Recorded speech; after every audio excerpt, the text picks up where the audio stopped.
ঝিনাইদহ জেলার মহেশপুর উপজেলার যোগীহুদা, এই গ্রামটির নাম যোগীহুদা দক্ষিণপাড়া। তো এইখানে ঘুরতে এসে আমি আর শরণ যে জিনিসগুলো লক্ষ্য করছি, রাস্তার দুই পাশে আমরা শুধু গাছ দেখতেছিলাম একটা একটা করে। তো এইখানে মিনিমাম 1.5 বিঘা থেকে 2 বিঘা জমি হবে ড্রাগন গাছ লাগিয়েছেন। এই ড্রাগনের যে পরিমাণ ফুল এবং ফল গাছে আসছে দেখতে পাচ্ছেন, মাঝে মাঝে দেখা যাচ্ছে আসলে কিছু কিছু ওই দেখেন লাল হয়ে আছে।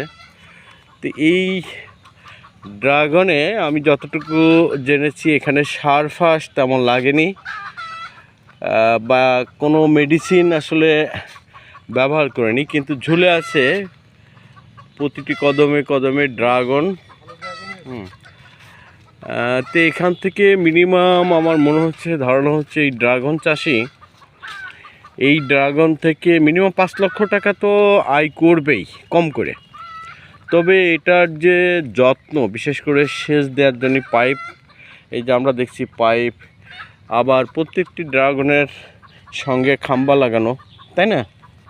কিন্তু ড্রাগনগুলো এত চমৎকার, এগুলো অসাধারণ, প্রচুর ড্রাগন।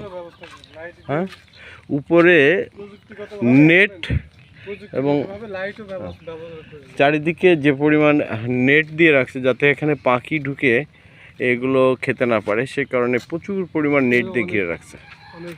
তবে আমরা আগামী দিনে একটা এই যোগীহুদায়, বিশেষ করে কলেজের পিছনে একটা বাড়ি আছে শুনেছি, ওখানে বুঝলে শরণ, সেদিন শুনলাম ওরা হচ্ছে গিয়ে বিদেশি আম এবং সাধারণত তোমার হচ্ছে গিয়ে আঙ্গুর, প্রচুর আঙ্গুর চাষ করেছে প্রায় 12 বিঘা জমিতে। হ্যাঁ, তো সেইটা শোনার পরে আমার কাছে মনে হচ্ছে সেইটা আসলে মহেশপুরের মধ্যে সেরা। সেটা আপনাদের একদিনকে দেখানোর চেষ্টা করব। তা ঠিক আছে, আমরা ড্রাগন বাগানটা দেখলাম, অনেক বড়।